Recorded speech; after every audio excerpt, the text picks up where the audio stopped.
بسم اللہ الرحمن الرحیم۔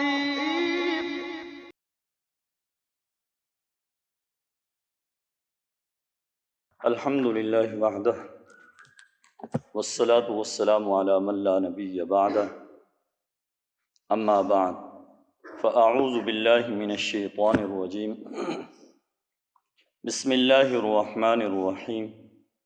واتل علیہم نبأ نوح اذ قال لقومہ یا قوم ان کان کبر علیکم مقامی وتذکیری بآیات اللہ فعلی اللہ توکلت فاجمعوا امرکم وشرکاءکم ثم لا یکن امرکم علیکم غمۃ ثم قضوا الی ولا تنظرون۔ صدق اللہ العظیم۔ آج کے ہمارے درس قرآن کا آغاز سورہ یونس کی آیت نمبر 71 سے ہو رہا ہے۔ اللہ تبارک و تعالیٰ ارشاد فرماتے ہیں، وَاتْلُ عَلَيْهِمْ نَبَأَ نوح، ان پر نوح علیہ السلام کا واقعہ پڑھ کر ان کو سنائیے۔ حضرت نوح علیہ السلام کا واقعہ قرآن کریم کے اندر دوسرے انبیاء علیہ السلام کی طرح مختلف مقامات پر ذکر کیا گیا ہے، سوائے سیدنا یوسف علیہ السلام کے واقعے کے کسی نبی کے واقعے کو اتنی تفصیل کے ساتھ قرآن کریم میں بیان نہیں کیا گیا جتنی تفصیل کے ساتھ اللہ کے نبی حضرت یوسف علیہ السلام کے واقعے کو ذکر کیا گیا ہے، کیونکہ قرآن کریم کوئی قصے کہانیوں کی کتاب نہیں ہے۔ قرآن کریم تو عبرت کی کتاب ہے، نصیحت کی کتاب ہے، تو اس لیے قرآن کریم نے واقعات بیان کرنے کا اہتمام نہیں کیا، بلکہ مختلف مقامات پر مختلف انبیاء علیہ السلام کے واقعات کو ذکر کیا گیا۔ فرمایا آپ ان پر نوح علیہ السلام کا واقعہ پڑھ کر انہیں سنا دیجئے۔ اذ قال لقومہ یا قوم، جس وقت حضرت نوح علیہ السلام نے اپنی قوم سے کہا، یا قوم، اے میری قوم، ان کان کبر علیکم مقامی وتذکیری بآیات اللہ، اگر میرا تمہارے اندر رہنا اور میرا اللہ کی آیتوں کے ذریعے تمہیں نصیحت کرنا گراں معلوم ہوتا ہے، فعلی اللہ توکلت، بس اللہ ہی پر میں نے بھروسہ کر رکھا ہے، فاجمعوا امرکم وشرکاءکم، تو میرے خلاف اپنی ساری تدبیروں کو پختہ کر لو اپنے شرکاء سمیت، ثم لا یکن امرکم علیکم غمہ، پھر تم اپنی تدبیروں کو میرے خلاف استعمال کرنے میں کوئی گھٹن محسوس نہ کرو، ثم قضوا الی، پھر میرے خلاف جو فیصلہ کرنا ہے وہ کر گزرو، ولا تنظرون، اور مجھے مہلت بھی نہ دو۔ حضرت نوح علیہ السلام کا زمانہ کون سا زمانہ ہے؟ حضرت آدم علیہ السلام کے بعد حضرت نوح علیہ السلام کا جو زمانہ بتلایا جاتا ہے وہ تقریباً 8-9 پشتوں کا زمانہ بتلایا جاتا ہے، یعنی سیدنا آدم علیہ السلام اور سیدنا نوح علیہ السلام کے درمیان جو نسل ہیں اور پشتیں ہیں، آباء و اجداد ہیں، وہ 8-9 ہیں۔ یہ زمانہ بنتا ہے تقریباً 700-800 سال کا زمانہ۔ تو اس لیے سیدنا نوح علیہ السلام کا زمانہ سیدنا آدم علیہ السلام سے اتنا قریب کا زمانہ ہے، اور سیدنا نوح علیہ السلام جن لوگوں کی طرف مبعوث ہوئے، جس قوم کی طرف نبی بن کر آئے، وہ قوم رہتی تھی عراق کے علاقے کے اندر۔ اس سے اندازہ لگایا جا سکتا ہے کہ عراق کا علاقہ کتنا پرانا علاقہ ہے۔ کہ حضرت نوح علیہ السلام کی قوم بھی اس عراق کے علاقے کے اندر رہتی تھی، اور یہیں پر پھر دریائے دجلہ اور فرات کے درمیان جو مقامات ہیں، یہیں پر ان پر اللہ کا عذاب آیا۔ تو حضرت نوح علیہ السلام نے اپنی قوم کو دعوت دی اور یہ کہا کہ اے میری قوم، اگر میرا تمہارے اندر رہنا اور میرا اللہ کی آیتوں کے ذریعے تمہیں نصیحت کرنا گراں معلوم ہوتا ہے، یعنی سیدنا نوح علیہ السلام کے اپنے اندر رہنے کو بھی وہ پسند نہیں کرتے تھے۔ سیدنا نوح علیہ السلام نے 950 سال تو تبلیغ کی ہے اپنی قوم کو، لیکن اس کے باوجود قوم ان کا رہنا برداشت نہیں کرتی تھی اور یہ نہیں چاہتی تھی کہ ہمیں اللہ کی آیتیں سنائیں، ہمیں اللہ کے احکامات سنائیں۔ جیسا کہ ایک سورہ نوح پوری کی پوری نوح علیہ السلام کے نام پہ ہے، لیکن اس میں بھی سیدنا نوح علیہ السلام کا واقعہ تفصیل سے نہیں بیان کیا گیا، جزیات کو بیان کیا گیا۔ سیدنا نوح علیہ السلام نے اپنی قوم کو دعوت دی، سمجھایا۔ عجیب طریقے سے سیدنا نوح علیہ السلام نے فرمایا، قال یا رب انی دعوت قومی لیلا ونہارا، اے میرے رب میں نے انہیں دن کو بھی بلایا، رات کو بھی بلایا، تیری طرف پیغام پہنچایا تیرا، انہیں بلایا، میں نے انہیں دعوت دی دن کو بھی رات کو بھی، فلم یزدہم دعائی الا فرارا، میں انہیں دعوت دیتا ہوں یہ اور زیادہ مجھ سے بھاگتے ہیں۔ وَإِنِّي كُلَّمَا دَعَوْتُهُمْ لِتَغْفِرَ لَهُمْ، اور فرمایا جب میں انہیں دعوت دیتا ہوں کہ آپ ان کی بخشش فرمائیں، یہ ایمان لے آئیں، آپ ان کی بخشش فرما دیں، جَعَلُوا أَصَابِعَهُمْ فِي آذَانِهِمْ، فرمایا اپنے کانوں کے اندر انگلیاں دے لیتے ہیں، وَاسْتَغْشَوْا ثِيَابَهُمْ وَأَصَرُّوا وَاسْتَكْبَرُوا اسْتِكْبَارًا، اپنے چہروں پہ کپڑے ڈال لیتے ہیں کہ نوح علیہ السلام کا چہرہ بھی ہمیں دکھائی نہ دے، اور فرمایا انہوں نے خوب ڈٹ کر تکبر کیا ہے۔ تو سیدنا نوح علیہ السلام کی قوم نے سیدنا نوح علیہ السلام کو جھٹلایا، اور یہ معاملہ سیدنا نوح علیہ السلام کے ساتھ کیا کہ سیدنا نوح علیہ السلام اللہ کی توحید کی دعوت دے رہے ہیں، اللہ کی طرف بلا رہے ہیں، لیکن قوم ان کی بات کو سننا پسند نہیں کرتی، اس لیے کہ ہمارے کانوں میں نوح علیہ السلام کی آواز نہ چلی جائے، کانوں کے اندر انگلیاں ٹھونس لیتے تھے، اور ہمیں نوح علیہ السلام کا نعوذ باللہ کہتے تھے کہ چہرہ بھی اچھا نہیں لگتا، اس لیے اپنے چہروں پہ کپڑا ڈال لیتے تھے۔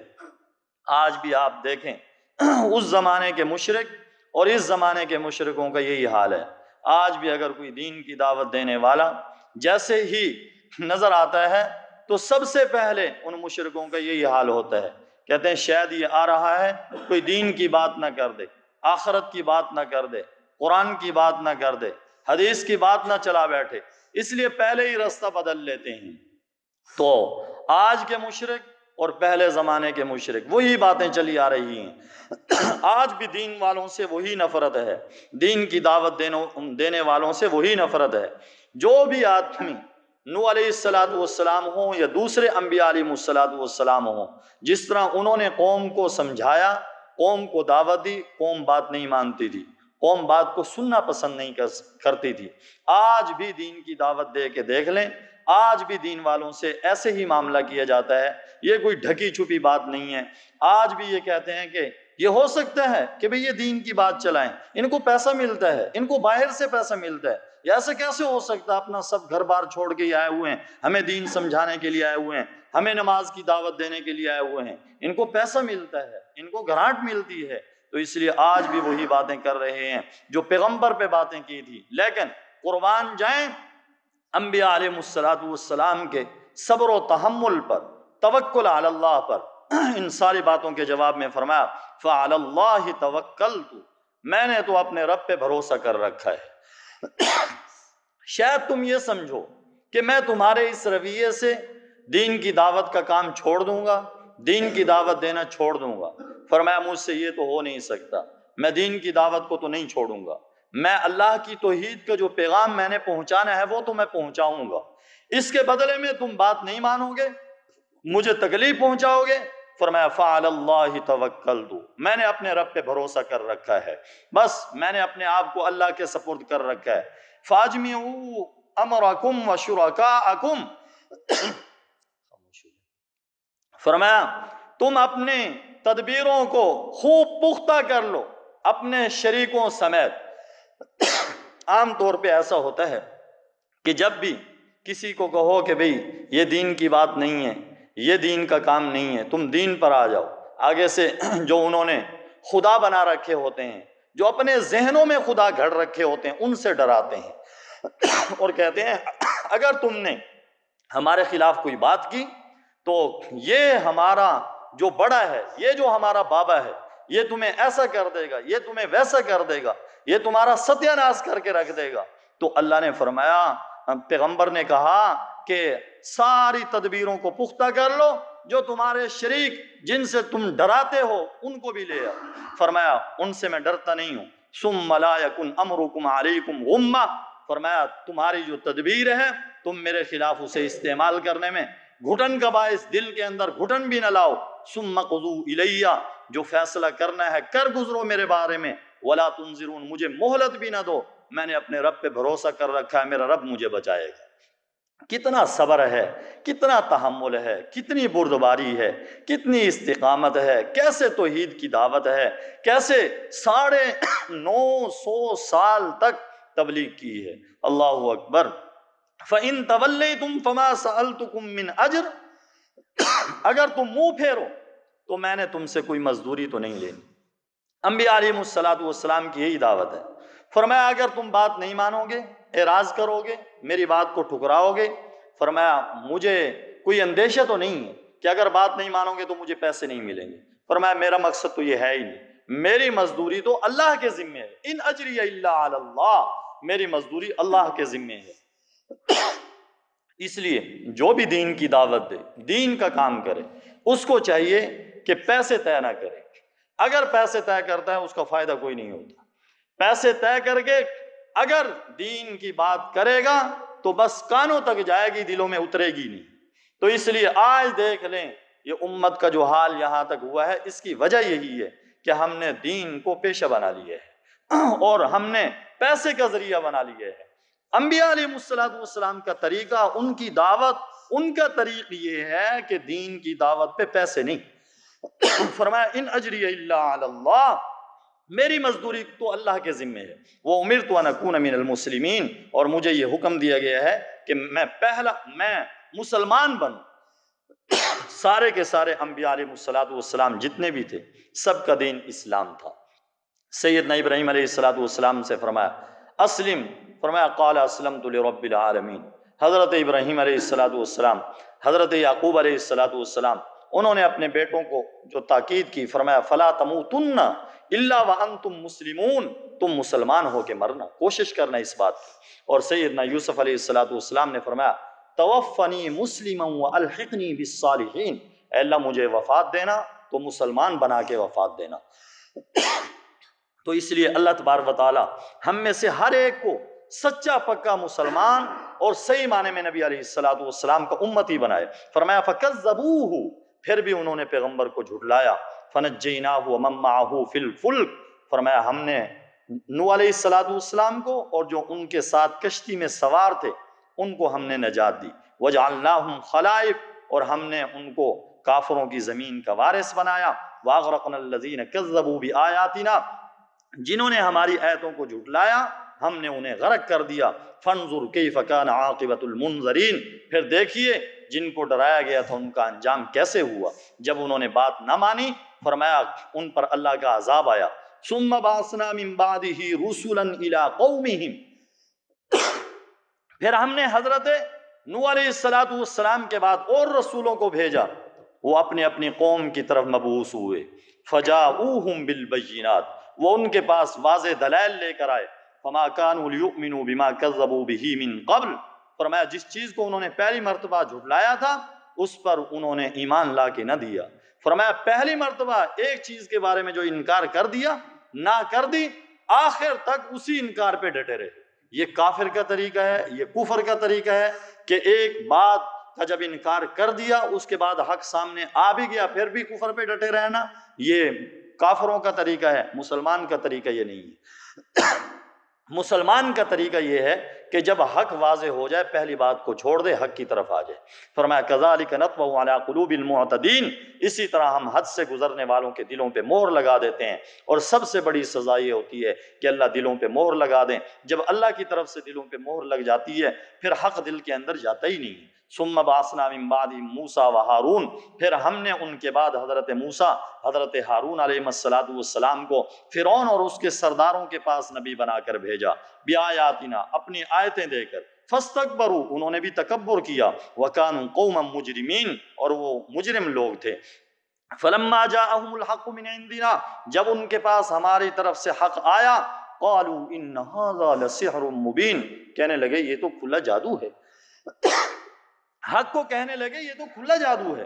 قال موسیٰ اتقولون للحق لما جاءکم اسحر ھذا، حضرت موسیٰ علیہ السلام نے فرمایا کیا تم حق کو کہتے ہو جب تمہارے پاس آیا کہ یہ جادو ہے؟ ولا یفلح الساحرون، جادوگر کبھی کامیاب نہیں ہوتے۔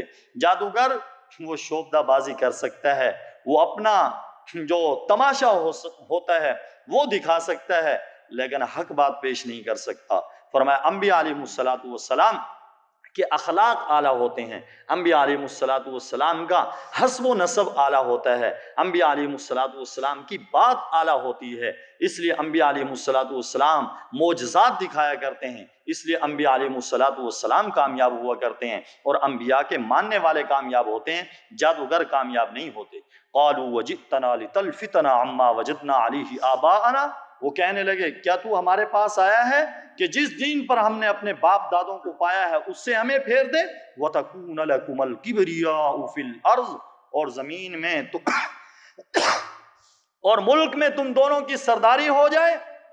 جن کے ذہنوں میں دنیا بھری ہوتی ہے اور سرداری کا گھمنڈ ہوتا ہے، عہدے کا نشہ ہوتا ہے، وہ اپنے اوپر دوسروں کو بھی ایسے ہی قیاس کرتے ہیں۔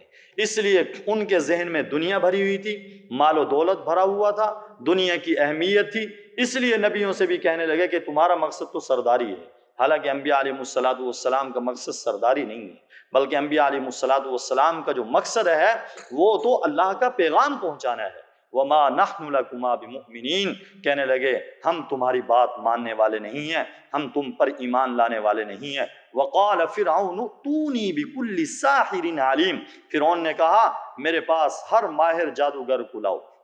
جیسے چالاک حکمرانوں کا طریقہ ہوتا ہے، اس لیے فرعون نے بھی وہی طریقہ استعمال کیا، یہ ثابت کرنے کے لیے کہ موسیٰ علیہ السلام نے جو کچھ دکھایا ہے یہ جادو ہے، جادو کا مقابلہ جادو سے ہونا چاہیے، اس لیے کہنے لگا ماہر جادوگر میرے پاس لاؤ۔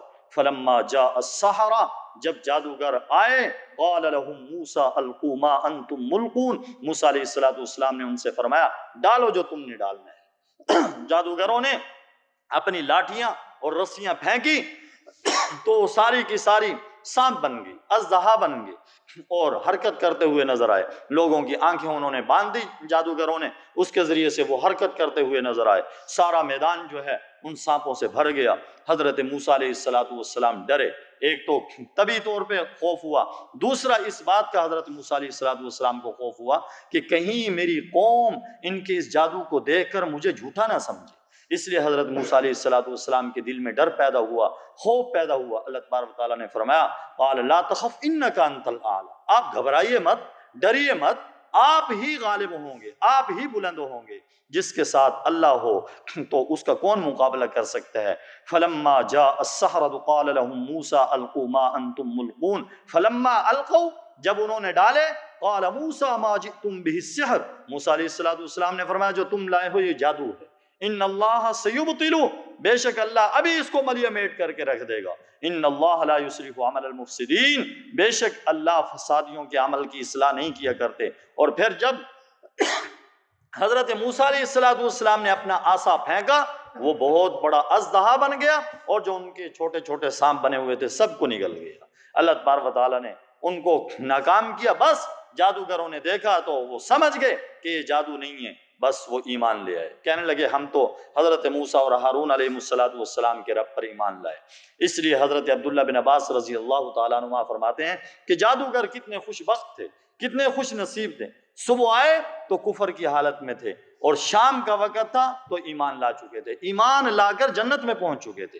کیوں؟ اس لیے کہ فرعون نے پھر ان کو سولی پہ چڑھایا اور انہیں پھانسی دے دی۔ انہوں نے کہا فَقْضِ مَا أَنْتَ قَاضٍ، جو تجھ سے ہو سکتا ہے کر لے۔ اب تو ایمان دل کے اندر رچ بس گیا ہے، جب ایمان دل کے اندر رچ بس جاتا ہے تو فرمایا پھر کسی چیز کی پرواہ نہیں ہوتی۔ وَيُحِقُّ اللَّهُ الْحَقَّ بِكَلِمَاتِهِ، اللہ اپنے حکم سے سچ بات کو سچی کر دکھاتا ہے۔ وَلَوْ كَرِهَ الْمُجْرِمُونَ، اگرچہ مجرم ناپسند سمجھیں، اللہ حق کو حق کرتا ہے، باطل کو باطل کرتا ہے۔ اللہ تبارک و تعالی ہم میں سے ہر ایک کو حق پہچاننے کی اور باطل کی پہچان بھی اللہ رب العزت ہم سب کو نصیب فرمائے، اور اللہ رب العزت ہم سب کے عمل کی اصلاح فرمائے۔ وآخر دعوانا الحمدللہ رب العالمین۔ الحمد للہ رب العالمین۔ اللہم صلی علی سیدنا و مولانا محمد وعلی آل سیدنا و مولانا محمد مبارک وسلم وصلوا علیہ۔ اے اللہ ہم سب سے راضی ہو جا، اپنی رضا مبارک ہم سب کو نصیب فرما۔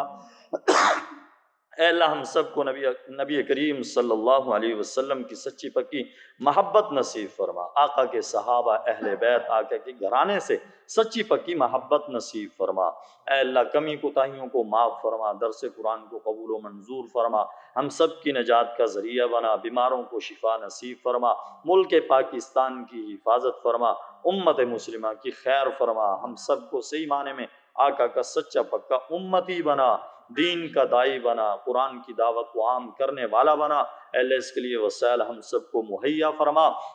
ربنا تقبل منا انك انت السميع العليم وتب علينا انك انت التواب الرحيم، وصلى الله تعالى على خير خلقه محمد وعلى آله واصحابه اجمعين، آمين آمين برحمتك۔ جزاكم الله۔